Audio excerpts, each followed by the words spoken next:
बंगाल में बीजेपी सांसद और विधायक पर हमला, छिन जाएगी ममता की गद्दी, 24 घंटे में होगा फैसला। पश्चिम बंगाल, जिसको ममता बनर्जी का गढ़ कहा जाता है, वहां एक ऐसी घटना हुई जिसने सभी राजनीतिक पार्टियों को हिलाकर रख दिया। बंगाल में बीजेपी सांसद और विधायक पर हमला हो गया। लेकिन बंगाल में किस तरह से कानून व्यवस्था और सरकार आंखें मूंद कर बैठी है, इसका एग्जाम्पल हमने पहले भी देखा है। फिर चाहे वह मुर्शिदाबाद में हुए दंगे हों या फिर लॉ कॉलेज में हुए गैंगरेप का मामला हो, हर जगह ममता सरकार लगातार हर बार मूक दर्शक बनकर ही देखती रही है। शायद इसी का परिणाम है पश्चिम बंगाल के नागराकाटा में बीजेपी सांसद और विधायक पर हुआ ये हमला। और अब इस मामले ने तूल भी पकड़ लिया है। राज्यपाल CV आनंद बोस ने इस घटना की कड़ी निंदा करते हुए पुलिस की निष्क्रियता पर सवाल उठाए हैं और 24 घंटे में दोषियों को पकड़ने का आदेश दिया है। उत्तर बंगाल के नागराकाटा में बाढ़ प्रभावित लोगों की मदद के लिए पहुंचे बीजेपी विधायक शंकर घोष और सांसद खगेन मुर्मू पर हमले के मामले ने तूल पकड़ता जा रहा है। मंगलवार 7 अक्टूबर को पश्चिम बंगाल के राज्यपाल CV आनंद बोस ने कहा कि जनता के चुने हुए प्रतिनिधियों, सांसदों और विधायकों पर हमला बेहद चौंकाने और स्तब्ध करने वाला है। ऐसा लोकतंत्र में कभी नहीं होना चाहिए था। बंगाल जैसे प्रबुद्ध राज्य में इसे जारी रहने नहीं दिया जा सकता। तो वहीं इस घटना के खिलाफ दिल्ली के हैली रोड स्थित बंगाल भवन के बाहर बीजेपी नेता और सैकड़ों कार्यकर्ता विरोध प्रदर्शन पर उतरे।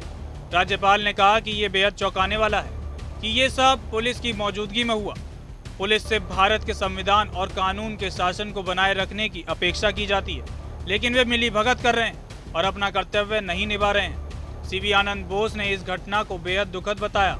साथ ही कहा कि दोषियों के खिलाफ कड़ी कार्रवाई की जाएगी। उन्होंने जोर दिया कि मैं सुनिश्चित करूंगा कि 24 घंटे के भीतर अपराधी पकड़े जाएं, अन्यथा कड़ी कार्रवाई की जाएगी। आपको बता दें कि सोमवार 6 अक्टूबर को बीजेपी सांसद खगेन मुर्मू और MLA शंकर घोष बाढ़ पीड़ित लोगों के मिलने पहुंचे थे, जहां पर स्थानीय लोगों ने उन पर हमला कर दिया था। हमले में बुरी तरह जख्मी बीजेपी नेताओं को स्थानीय अस्पताल में भर्ती कराया गया, जहां उनका इलाज चल रहा है। बीजेपी नेताओं ने इस हमले को सत्तारूढ़ TMC की साजिश और आदिवासियों का अपमान बताया। इसी को लेकर बीजेपी विरोध प्रदर्शन पर उतरी। हमले को लेकर बीजेपी ने बड़ा दावा किया। बीजेपी ने कहा कि बीजेपी विधायक डॉक्टर शंकर घोष राहत कामों का निरीक्षण कर रहे थे, तब उनके काफिले पर लोगों ने पत्थर फेंके।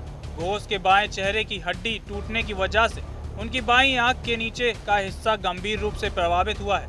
हमले के बाद आई वीडियो में साफ देखा जा सकता है कि बीजेपी नेता खून से लथपथ हैं और पार्टी कार्यकर्ता उन्हें सुरक्षित स्थान पर ले जा रहे हैं। लेकिन इस सब के बाद अब सवाल उठता है कि बार बार बंगाल में ही ऐसा क्यों हो रहा है? क्यों बार बार ममता सरकार के राज में कानून के साथ खिलवाड़ होना क्या दर्शाता है? आखिर कब तक बंगाल इसी तरह से चलता रहेगा? क्या अब समय आ गया है ममता बनर्जी के बंगाल से जाने का? इसका जवाब आप हमें कमेंट सेक्शन में जरूर दें। ब्यूरो रिपोर्ट, जनतंत्र TV।